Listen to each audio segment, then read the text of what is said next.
discussion around getting better as an employee and improving.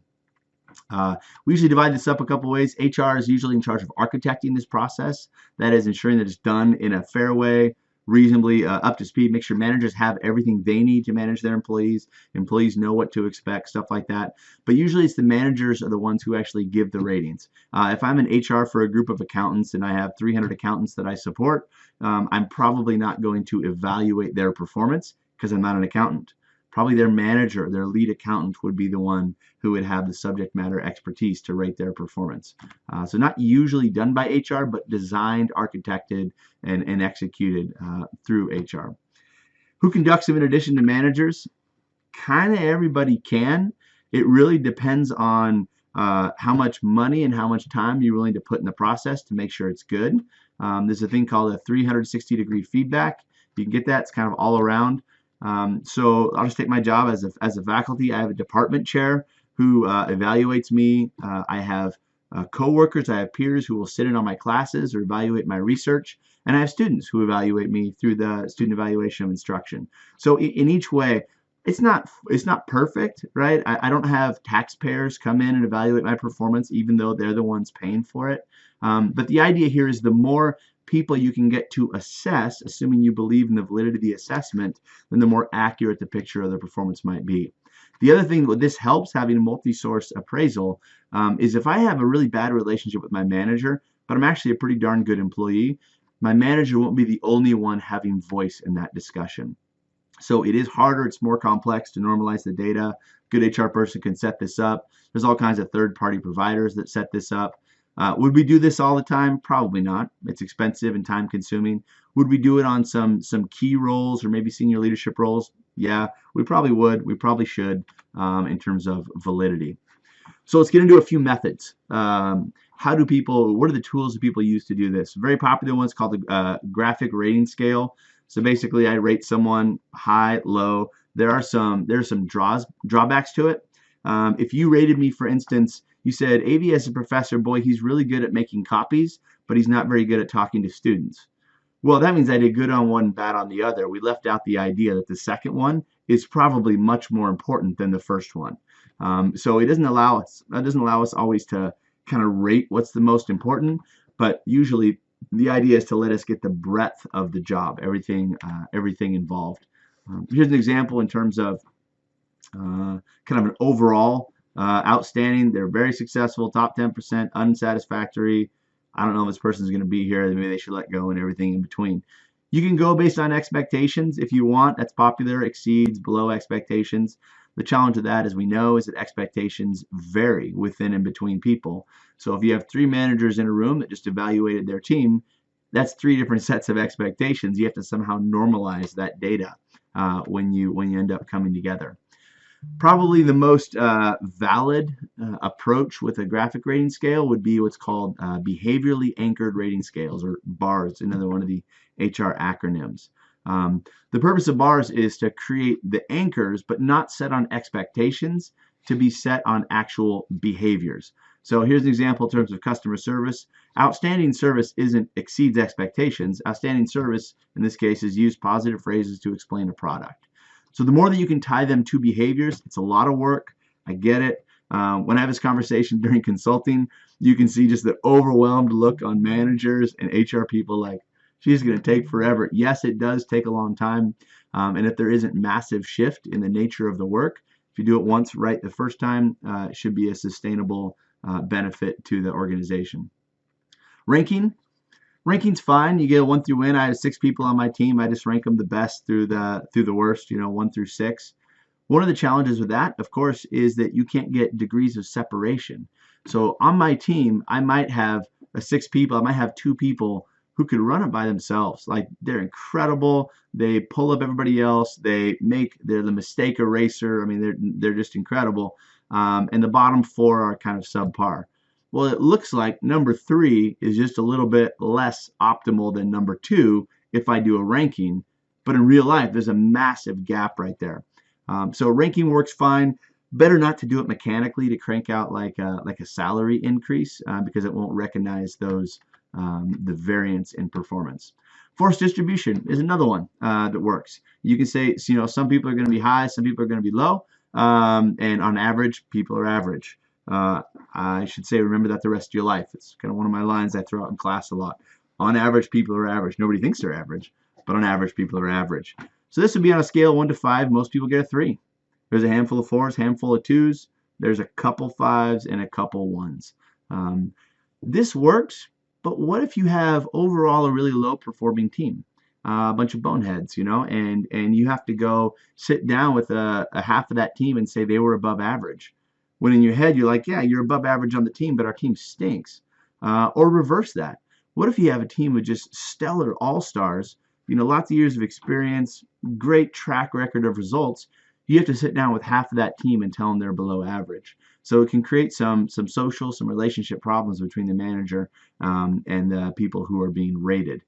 Force distribution is, again, it works if you're talking about a big enough sample size. If you're talking about, your whole company, 200 people, yes, on average, people are average. But you as a manager may have a specific team that doesn't necessarily fit the force distribution model. Looks something like this, then you can see it. On average, people meet expectations. But again, the forcing is kind of fitting a square peg into a round hole. Sometimes it doesn't fit. If the sample size is big enough, usually it will. There's another one called the narrative method. I recommend this as a supplementary method, not as a primary method. It is useful. And you hear stuff, if you're a manager, you've heard stuff like you have to document this, right? Document what happened because we're going to give them a raise. Document what happened because we're going to fire them. Some of that's driven back to if I was to take that mindset and apply it completely to the performance evaluation process, you'd have what's called the narrative method. And this is the joke is a manager walking around with a black book, and every time you do something, opens it up and kind of writes it down. This can be abused really easily. A lot of training is required for managers on how to do this. They sit down once a year with the employee. They look at the record at the annual evaluation and they walk through it. Well, negative is stronger than positive, right? And so most things that you do well don't stand out unless they're really extremely well. And most things that you do poorly do stand out more because they're deviant from the norm. And so you have a manager who sits down with an employee and they have a list of, these are the 30 dumb things you've done over the last year. You have an employee go, what about the 3,000 good things I did? Like, do you have any of those by chance? So it can create some problems. If you are, like, if I have a manager call says, I have to fire this person, it's performance related, we suspect there's going to be a lawsuit, an appeal, something, a grievance, I'll go, okay, stick with the narrative method for a while because that's really your ammunition. The narrative method will provide you with the justification you need to take action if you need to take action. So it's nice to supplement with this. Very few places do this exclusively. I'm told that in school districts, this is still how it's done, meaning like a high school teacher, you have a principal that comes in and writes a page, 2 pages, kind of evaluation. Last I heard, Boeing Employees Credit Union was doing this, but outside of that, it's a good supplementary method. Think of it like you have a toolbox as a manager, right? This is one of the tools in your kit. It doesn't apply to every particular situation. Yeah, an essay. Last one is more of a principle. It's kind of a method, but it's also more of a principle, and that is, it's called management by objectives. So here's the idea. Let's say, like I don't want a tool. I don't want a force distribution. I don't want a ranking. I want to make it simpler where it's fair to my employees and I can assess their performance. So MBO, management by objectives, is where you sit down with someone once a year, once every 3 months, every 6 months, whatever it is. But usually it's annually, and you say, these are your objectives for the year. This is what I would like the business is asking you to deliver, in a sense, for your salary here, for your spot here.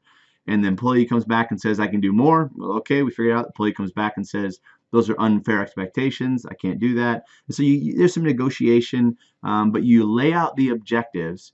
These are these 5 statements, and then you define, here's what success looks like, and here's what failure looks like for these 5 things that we said were your job for the next year.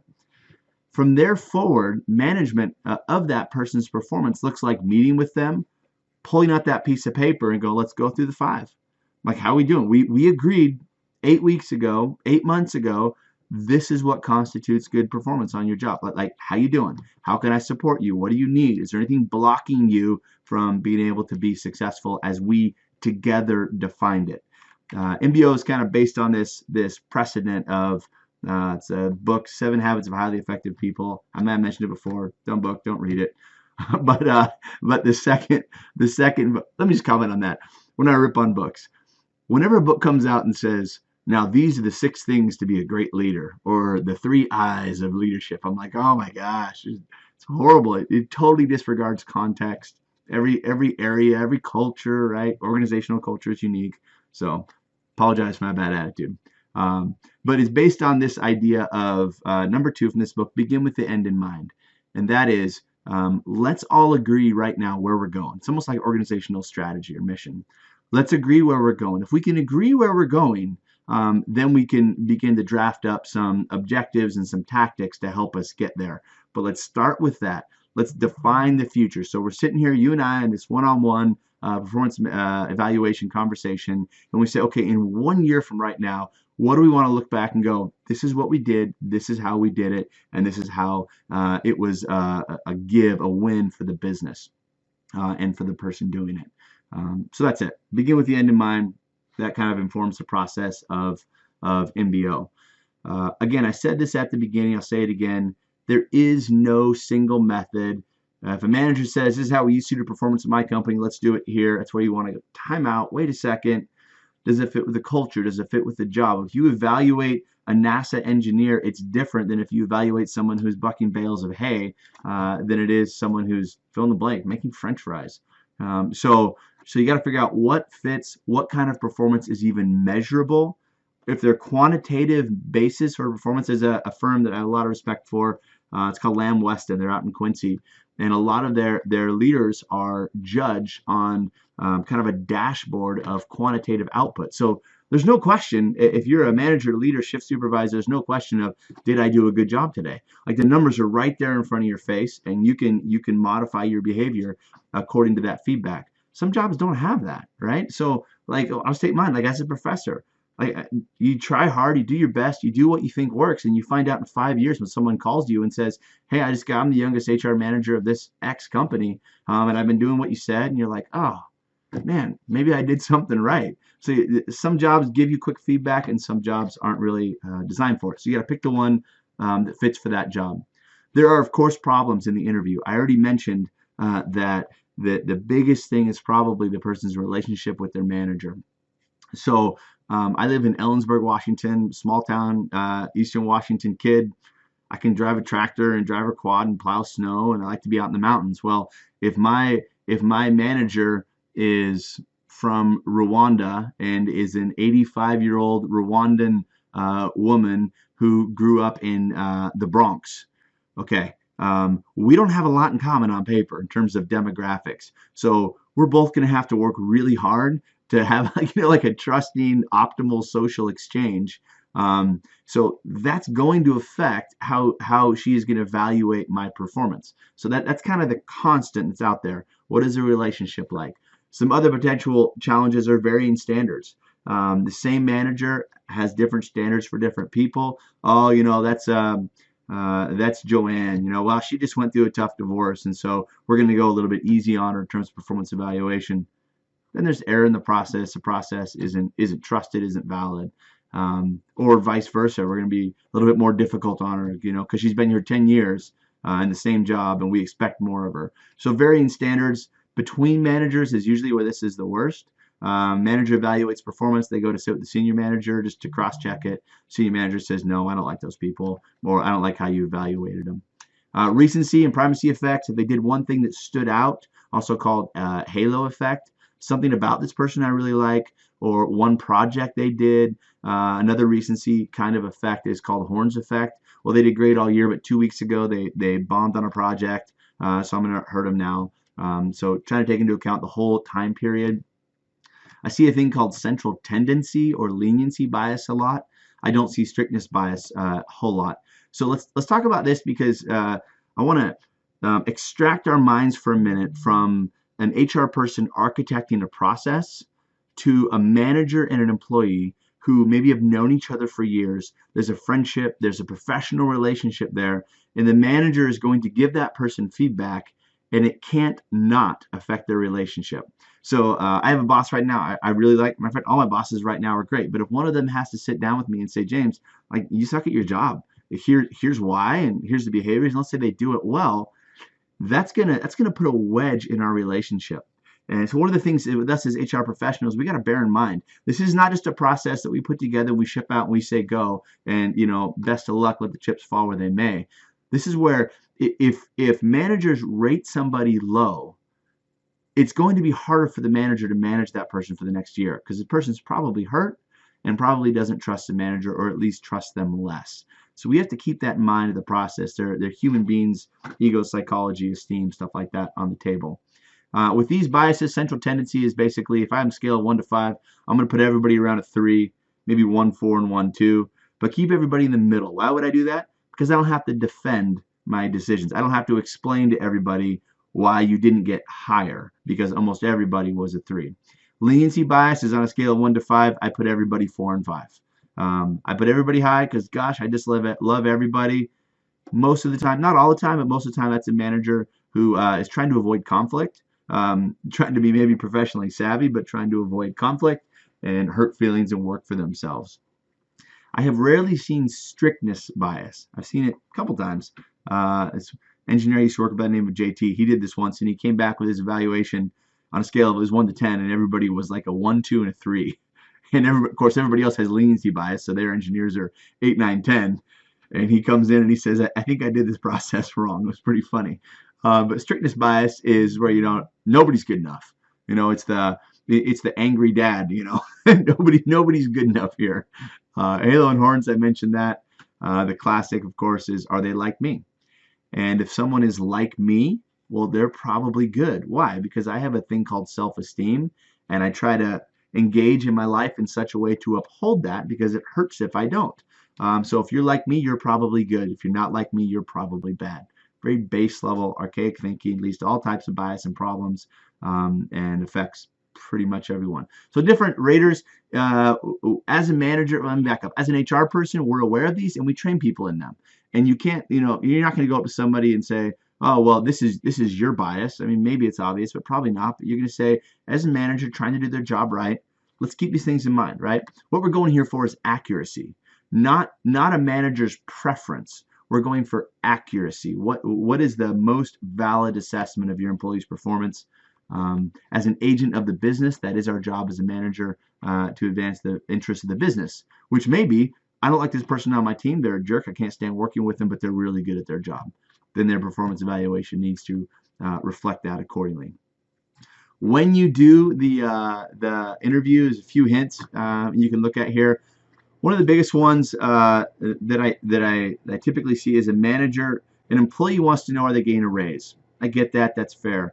A manager comes in, wants to get the meeting over with because it's kind of uncomfortable, and so they come in and they say, here are the good things, here are the bad things, have a nice day, without establishing some kind of a dialogue, like beginning the conversation with, let's talk about the year. Like what did you love? What did you hate? What was a win? What was a loss? And kind of creating a dialogue, so there's what you might call active listening. So somebody you have voice in somebody's life. So when you say, hey, you did good, they get that and they keep going. When they say, hey, let's work on this, they get that and aren't just instantly defensive. So few hints. Bottom line, this is one of the more complex but absolutely bread and butter when it comes to HR processes, is evaluating someone's performance. We use it to not only strengthen them as employees, but of course for some of our administrative and business level decisions we need to make about their career and their job. So that's it for Chapter 10.